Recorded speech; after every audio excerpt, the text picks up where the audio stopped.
Students, आज हम 6 standard का प्रैक्टिस सेट 27 सॉल्व करेंगे और अभी तक आपने मेरे चैनल को सब्सक्राइब नहीं किया है तो please subscribe to my channel.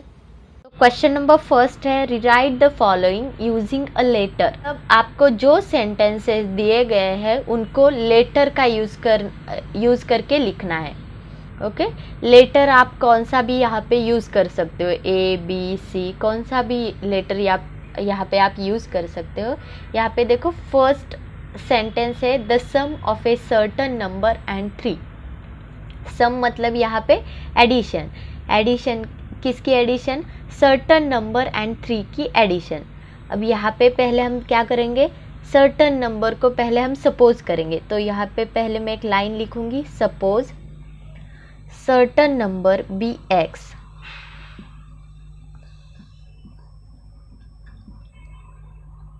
तो यहाँ पे लेटर में कैसा आएगा, सर्टन नंबर एंड 3 की एडिशन, मतलब देयरफॉर x प्लस 3। ओके, ये होगा आपका answer. Example number second, the difference obtained by subtracting 11 from another number. Okay, another number में से हमें यहाँ पे 11 को सब्ट्रैक्ट करना है। तो यहाँ पे देखो, let another number be x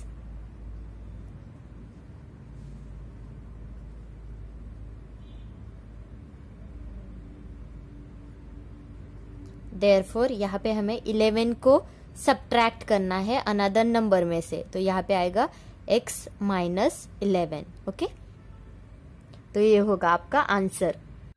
number third, the product of 15 and another number. Product मतलब multiplication. Okay, multiplication another number and 15 का। तो यहाँ पे हम अनदर नंबर सपोज x लेंगे तो क्या होगा, suppose another number be x,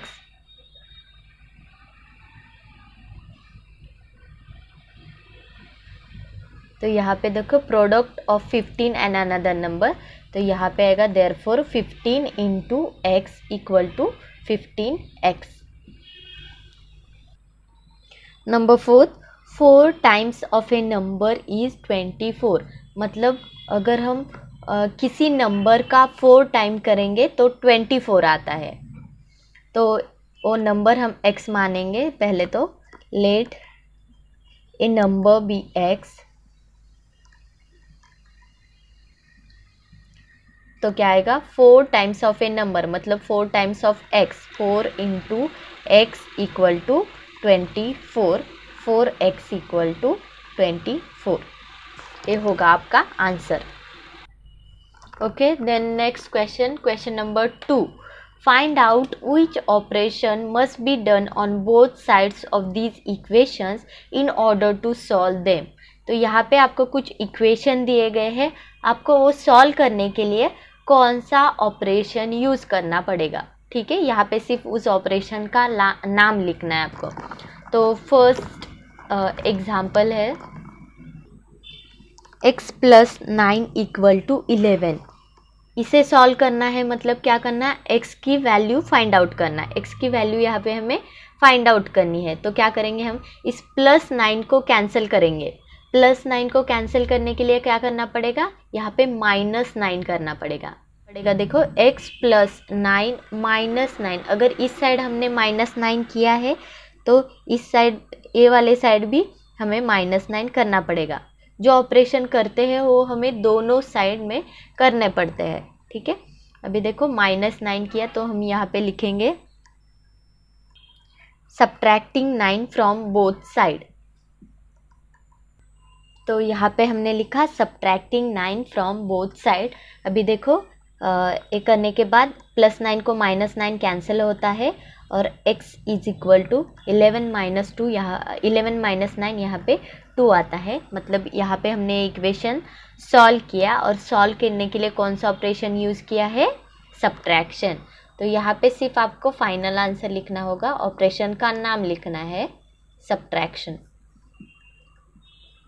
second example है x माइनस 4 इक्वल टू 9। यहाँ पे हमें इक्वेशन सॉल्व करना है, मतलब x की वैल्यू फाइंड आउट करना होता है। तो x के साइड में जो नंबर है उसे कैंसिल करना पड़ता है। तो x के साइड में -4 है तो उसे कैंसिल करने के लिए हमें +4 करना पड़ेगा। तो यहाँ पे देखो कैसे आएगा, x -4 +4, यहाँ पे +4 किया है हमने, तो राइट साइड पे भी हम +4 करेंगे। तो -4 +4 कैंसिल हो जाएगा, सिर्फ यहाँ पे x रहेगा, x = 13। और यहाँ पे हम लिखेंगे एडिंग 4 ऑन बोथ साइड। तो यहाँ पे इक्वेशन सॉल्व करने के लिए हमने कौन सा ऑपरेशन किया, एडिंग, मतलब एडिशन। तो आंसर आपका आंसर क्या आएगा, एडिशन। थर्ड एग्जाम्पल है 8x = 24। यहाँ पे देखो x की वैल्यू फाइंड आउट करनी है, तो यहाँ पे जो 8 है उसको हमें कैंसिल करना पड़ेगा। 8 इस x को मल्टीप्लाई है, तो अगर हम 8 को डिवाइड करेंगे तो ये कैंसिल हो जाएगा। देखो यहाँ पे 8x डिवाइडेड बाय, यहाँ पे 8 करेंगे, यहाँ पे डिवाइड 8 किया है तो यहाँ पे भी हमें 8 करना पड़ेगा। 8 को 8 कैंसिल हो जाएगा, x = 3। तो यहाँ पे हमने क्या किया, डिवाइडिंग बोथ साइड्स बाय 8। तो यहाँ पे हमने ऑपरेशन कौन सा किया, डिवीजन। यहाँ पे सिर्फ आपको नाम लिखना है, division.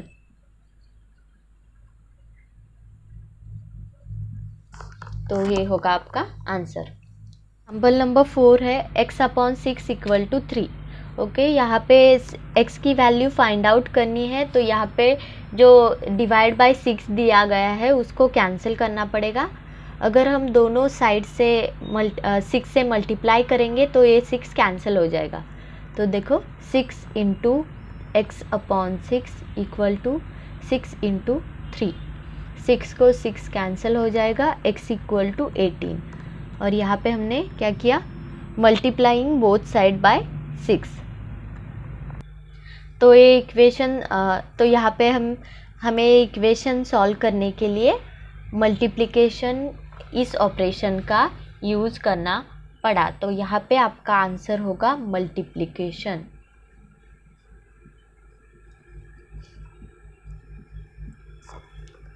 Question number 3. Given below are some equations and the values of the variable. Are these values the solution to those equations? मतलब नीचे कुछ इक्वेशन दी गई है और कुछ वेरिएबल्स के वैल्यू भी दी गए हैं। तो आपको क्या करना है, सिर्फ ये वैल्यू इसमें पुट करके ये सॉल्यूशन है या नहीं है ये फाइंड आउट करना है। देखो पहला इक्वेशन है y - 3 = 11 और y = यहाँ पे दिया गया है 3। तो अगर हम y की वैल्यू 3 पुट कर देते हैं, देखो 3 - 3 आएगा इस साइड और यहाँ पे 11 एज इट इज, 3 - 3 0, तो 0 = 11 पॉसिबल नहीं है, 0 नॉट इक्वल टू 11 है, इसीलिए ये सॉल्यूशन नहीं है। ठीक है, यहाँ पे उन्होंने ऑलरेडी नो लिखा है। अभी नेक्स्ट देखो क्या है, 17 = n + 7 और n = 10 दिया है उन्होंने। सिर्फ यहाँ पे हम वैल्यू पुट करेंगे n की, 10 + 7। अभी देखो 17 = 17, मतलब left hand side equal to right hand side. ये इक्वेशन ये वैल्यू सेटिस्फाई करता है, तो यहाँ पे ये सॉल्यूशन है। तो यहाँ पे हम लिखेंगे S। ओके, यहाँ पे हमने लिखा S। अभी नेक्स्ट है 30 = 5x, x = 6। तो यहाँ पे x = 6 दिया है, यहाँ पे हम वो वैल्यू पुट करेंगे, 30 = 5 × 6। अभी देखो 30 = 5 × 6 30, तो ये भी सॉल्यूशन है, यहाँ पे हम लिखेंगे S। अगर ये left hand side equal to right hand side आया तो हम क्या करेंगे, वो वैल्यू उस इक्वेशन का सॉल्यूशन है। x = 6 is the solution of this equation. Okay, next दिया गया है m/2 = 14, m दिया गया है यहाँ पे 7। अभी देखो 7/2 = 14, 3.5 है ना, इक्वल टू 14, तो 3.5 = 14 पॉसिबल नहीं है, ये नॉट इक्वल टू होगा, तो यहाँ पे आएगा नो। मतलब m is equal to 7 a solution नहीं है इस इक्वेशन का।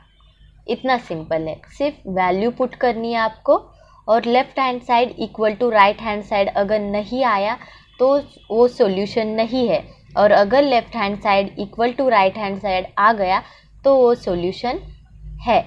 Question number 4, solve the following equations. इस इक्वेशंस को सॉल्व करना है। जो यहाँ पे आपको वेरिएबल दिए गए हैं, यहाँ पे देखो y माइनस 5 इक्वल टू 1, मतलब यहाँ पे y की वैल्यू हमें फाइंड आउट करनी है। यहाँ पे 8 is equal to t plus 5, यहाँ पे हमें t की वैल्यू फाइंड आउट करनी है। इक्वेशन सॉल्व करना मतलब जो वेरिएबल दिए हैं उनकी वैल्यू यहाँ पे हमें फाइंड आउट करनी है। तो एग्जाम्पल नंबर फर्स्ट है y माइनस 5 इक्वल टू 1। अभी इसको सॉल्व करने के लिए हमें इसमें प्लस 5 करना पड़ेगा। प्लस 5 अगर हम करेंगे तो y की वैल्यू हमें मिल जाएगी, क्योंकि माइनस 5 प्लस 5 कैंसिल हो जाता है। देखो अभी y माइनस 5 प्लस 5, इस साइड अगर हमने प्लस 5 किया है तो दूसरे साइड भी हमें प्लस 5 करना होगा, और यहाँ पे आएगा adding 5 on both side.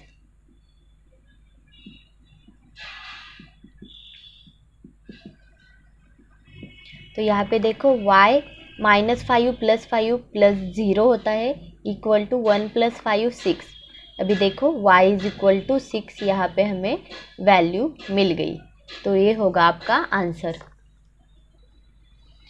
Second example है 8 is equal to t plus 5। यहाँ पे हमें t की वैल्यू फाइंड आउट करनी है। जो प्लस 5 है उसको कैंसिल करना पड़ेगा। ठीक है, देखो अब क्या करेंगे, प्लस 5 को कैंसिल करने के लिए माइनस 5 करना पड़ता है, तो दोनों साइड वो करना पड़ेगा। 8 minus 5 equal to t plus 5 minus 5। यहाँ पे आप ब्रैकेट में लिखोगे सब्ट्रैक्टिंग 5 फ्रॉम बोथ साइड्स।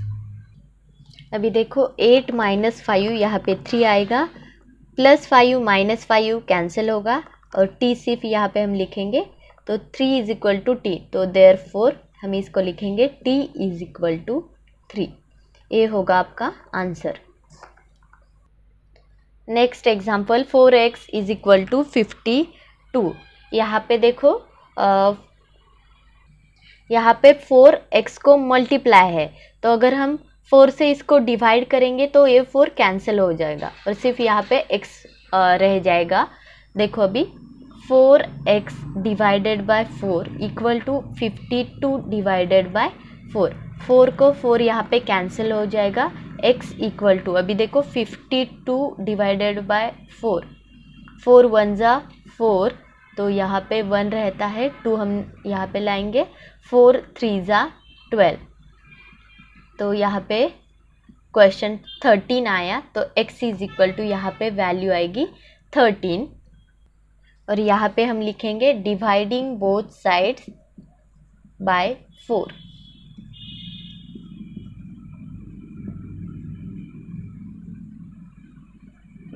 तो यहाँ पे आपका आंसर होगा x equal to 13। Number 4th example है 19 इक्वल टू m माइनस 4। यहाँ पे भी देखो m के आगे क्या लिखा है -4। अभी इस -4 को कैंसिल करना पड़ेगा, क्योंकि जो वेरिएबल होता है उसकी वैल्यू हमें फाइंड आउट करनी है। तो -4 को कैसे कैंसिल करोगे, अगर +4 दोनों साइड में हम ऐड करेंगे तो -4 कैंसिल हो जाएगा। तो देखो देयरफॉर 19 + 4 इक्वल टू m - 4 + 4। यहाँ पे हम लिखेंगे एडिंग 4 ऑन बोथ साइड्स। तो यहाँ पे देखो -4 + 4 कैंसिल हो जाएगा, m आ जाएगा 19 + 4, यहाँ पे आएगा 23। तो देखो फाइनली हम कैसे लिखेंगे m इक्वल टू 23। ये होगा आपका answer. Example number 5th p/4 equal to 9। यहाँ पे p की वैल्यू हमें फाइंड आउट करनी है, तो ये डिवाइड जो 4 है उसको कैंसिल करना पड़ेगा। अगर दोनों साइड हम 4 से मल्टीप्लाई करेंगे तो ये डिवाइड 4 कैंसिल हो जाता है। देखो p/4 × 4 इक्वल टू 9 × 4। यहाँ पे हमने कौन सा ऑपरेशन किया, मल्टीप्लाइंग बोथ साइड्स बाय 4। तो यहाँ पे देखो 4 को 4 यहाँ पे कैंसिल हो जाएगा, p ही रह जाएगा। 9 × 4 36, ये होगा आपका answer. p = 36। Example number 6, x + 10 = 5। Okay, अभी x की वैल्यू फाइंड आउट करनी है, तो ये +10 है, इसको कैंसिल करने के लिए -10 करना पड़ेगा यहाँ पे। तो x + 10 - 10 = 5 - 10। यहाँ पे हमने किया सब्ट्रैक्टिंग 10 फ्रॉम बोथ साइड्स। देखो +10 - 10 कैंसिल हो जाएगा, तो x = 5 - 10। हमने देखो स्मॉलेस्ट नंबर में से हम बिगेस्ट नंबर को कैंसिल कर रहे हैं, तो यहाँ पे साइन माइनस का आएगा पहले, और 5 - 10 यहाँ पे आएगा 5। तो x = -5, ये होगा आपका आंसर। Example number 7, m - 5 = -12।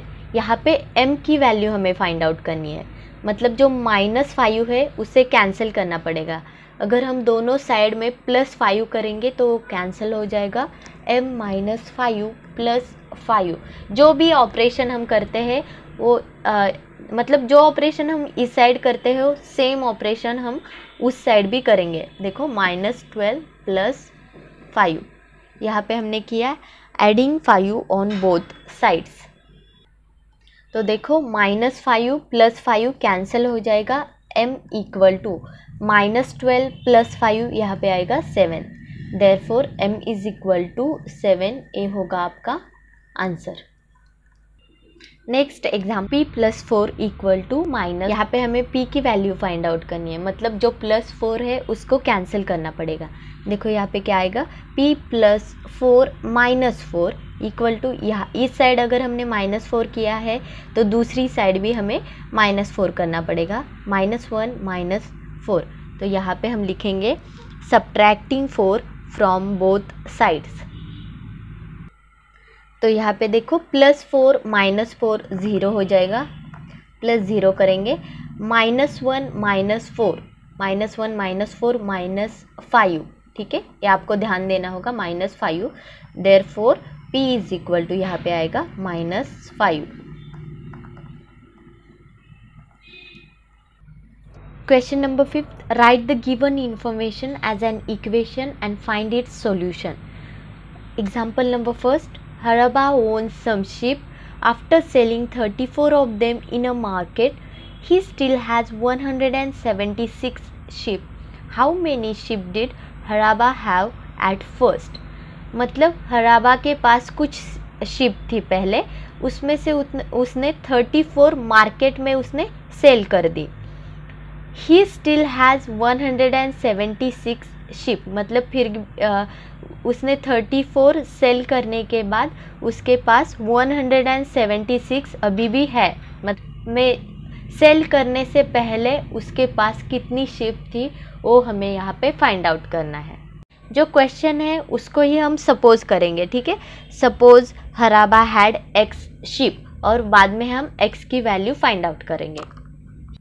तो यहाँ पे मैंने पहले लिखा सपोज हराबा हैड x शिप, उसमें से सेल उतनी उसने 34 की है, मतलब x में से टोटल में से उसने 34 सेल की, तो हम क्या करेंगे यहाँ पे -34। फिर भी उसके पास कितनी है 176। ये इक्वेशन समझना इम्पॉर्टेंट है। उसके पास x शिप थी तो उसमें से 34 सेल कर दी, और फिर भी उसके पास कितनी है 176। ये हमें दिया गया है, इसलिए हमें यहाँ पे लिखेंगे गिवन। यहाँ पे x की वैल्यू फाइंड आउट करनी है। x की वैल्यू फाइंड आउट करने के लिए यहाँ पे जो -34 है उसको कैंसिल करना पड़ेगा, मतलब यहाँ पे हम +34 दोनों साइड में करेंगे। देखो यहाँ पे मैंने +34 किया और 176 + 34, इस साइड पे मैंने 34 प्लस किया, तो यहाँ पे हम लिखेंगे एडिंग 34 ऑन बोथ साइड्स। अभी देखो -34 + 34 ये दोनों कैंसिल हो जाएंगे, तो x + 0 लिखेंगे। अभी देखो 176 + 34 इसकी एडिशन 6 + 4 10, 1 कैरी होगा, 7 + 3 10, 10 + 1 11, 11 में से 1 यहाँ पे, 1 कैरी, 1 1 2, ठीक है। तो x इज इक्वल टू यहाँ पे आएगा 210। तो आंसर आएगा आपका हराबा हैड 210 sheep at first। ये होगा आपका आंसर। सेकंड एग्जाम्पल है, Sakshi prepared some jam at home and filled it in bottles. After giving away 7 of the bottles to her friends, she still has 12 for herself. How many bottles had she made in all? देखो क्या दिया है, साक्षी ने कुछ जाम बनाया है और वो बॉटल में उसने भर के रखा है, उसमें से उसने 7 बॉटल उसने अपने दोस्तों को दिया है और फिर भी उसके पास कितना बचा है, 12 बॉटल उसके पास बचा है। तो देखो क्वेश्चन क्या है, तो टोटल उसने कितने बॉटल जाम बनाया होगा, है ना। आगे भी क्वेश्चन है आपको, if she fill 250 gram of jam in each bottle, what was the total weight of the jam she made. मतलब एक बॉटल में उसने 250 ग्राम जैम फिल किया है, तो उसने टोटल कितना जैम उसने बनाया है, ठीक है। तो पहले यहाँ पे हमें number of bottles find out करनी है। How many bottles had C made in all, मतलब उसने कितनी बॉटल बनाई है ये हमें फाइंड आउट करना है। उसे ही हम सपोज करेंगे, suppose the number of bottles made by Sakshi be x। तो हमने क्या सपोज किया, number of bottles made by Sakshi be x, मतलब x number of bottle Sakshi ने बनाई है, उसमें से उसने 7 बॉटल फ्रेंड्स को दी है, तो इसमें से हम 7 को माइनस करेंगे, x - 7, और फिर भी उसके पास कितनी बॉटल है अभी भी 12, तो इक्वल टू 12 आएगा। ये हमें दिया है तो हमें ये गिवन लिखेंगे यहाँ पे हम। अभी देखो x की वैल्यू फाइंड आउट करनी है, तो -7 को कैंसिल करना पड़ेगा। तो देखो x - 7 + 7 इक्वल टू 12 + 7, दोनों साइड हमें 7 को ऐड किया, तो एडिंग 7 ऑन बोथ साइड्स। तो यहाँ पे देखो -7 + 7 कैंसिल हो जाता है, x इज इक्वल टू 19, मतलब साक्षी ने टोटल 19 बॉटल बनाई है। तो आप ये कैसे लिखोगे वर्ड में, साक्षी प्रिपेयर्ड 19 बॉटल, साक्षी ने 19 बॉटल बनाई है। और आगे भी आपको क्वेश्चन है कि एक है 1 बॉटल में उसने 250 ग्राम जैम रखा है। देखो 1 बॉटल 250 ग्राम, तो अभी 19 बॉटल के लिए कितना होगा, सो इन 19 बॉटल इक्वल टू, सिर्फ हमें मल्टीप्लिकेशन करना होगा, 19 × 250। देखो यहाँ पे मल्टीप्लिकेशन के बाद आपका आंसर आएगा 4750 ग्राम। इसको किलो में भी कन्वर्ट कर सकते हो, अगर आप किलो में करना चाहते हैं तो यहाँ पे आएगा 4.750 किलोग्राम। ओके, ये भी लिखोगे तो भी चलेगा और ये भी आंसर आपका चलेगा। और वर्ड में कैसा आएगा, the total weight of the jam she made was 4.750 kilogram. Question number 3. Archana bought some kilograms of wheat. She required 12 kg per month and she got enough wheat milled for 3 months. After that, she had 14 kilogram left. How much wheat had Archana bought altogether? अर्चना को 1 month के लिए 12 kilogram require है, ठीक है। 1 month के लिए उसको 12 kilogram की ज़रूरत है और वैसे उसको 3 मंथ वो इनफ हो गया, जो उसने लाया था वो 3 मंथ इनफ हो गया है। और उसके बाद भी उसके पास और कितना है, 14 kg उसके पास और भी है। तो टोटल उसने कितना वीट लाया है ये हमें फाइंड आउट पे, तो यहाँ पे जो हमें फाइंड आउट करना है उसको ही हम सपोज करेंगे, ठीक है। Suppose the weight Archana bought all together be x। Therefore हम क्या लिखेंगे बाद में, wheat milled in 3 month। 3 month के लिए उसको इनफ हो गया था वो wheat, मतलब देखो यहाँ पे क्या आया, 1 मंथ को इसको 12 kg की ज़रूरत थी, 3 मंथ को कितने kg की ज़रूरत होगी, 3 × 12 इक्वल टू 36 kg। 3 मंथ को कितना लगता है उसको, 36 kg, तो -36 इक्वल टू, फिर भी उसके पास 14 kg है तो इक्वल टू 14, मतलब टोटल में से अगर उसने 3 मंथ का वीट यूज़ किया है, 3 मंथ का 36 उसने यूज़ किया है, फिर भी उसके पास 14 है, ये हमें दिया गया है, तो हम लिखेंगे गिवन। अभी सिर्फ इसको सॉल्व करेंगे। देखो -36 को कैंसिल करने के लिए बोथ साइड हम 36 ऐड करेंगे, x -36 + 36 इक्वल टू 14 + 36, तो यहाँ पे हम लिखेंगे एडिंग 36 ऑन बोथ। तो यहाँ पे देखो x -36 + 36 इक्वल टू, यहाँ पे हम लिखेंगे 0 इक्वल टू 14 + 36। यहाँ पे देखो 6 + 4 10, 1 कैरी होगा, 1 + 1 2, 2 + 3 5, तो x इज इक्वल टू, यहाँ पे आपका आंसर आएगा 50। Archana bought 50 kg of wheat। तो देखो यहाँ पे मैंने आंसर लिखा है, Archana bought 50 kilogram of wheat। Okay, यहाँ पे हमारा प्रॉब्लम सेट 27 कंप्लीट हो चुका है। अगर आपको मेरे वीडियोस अच्छे लगते हो तो please like, share and subscribe ज़रूर करें। Thank you.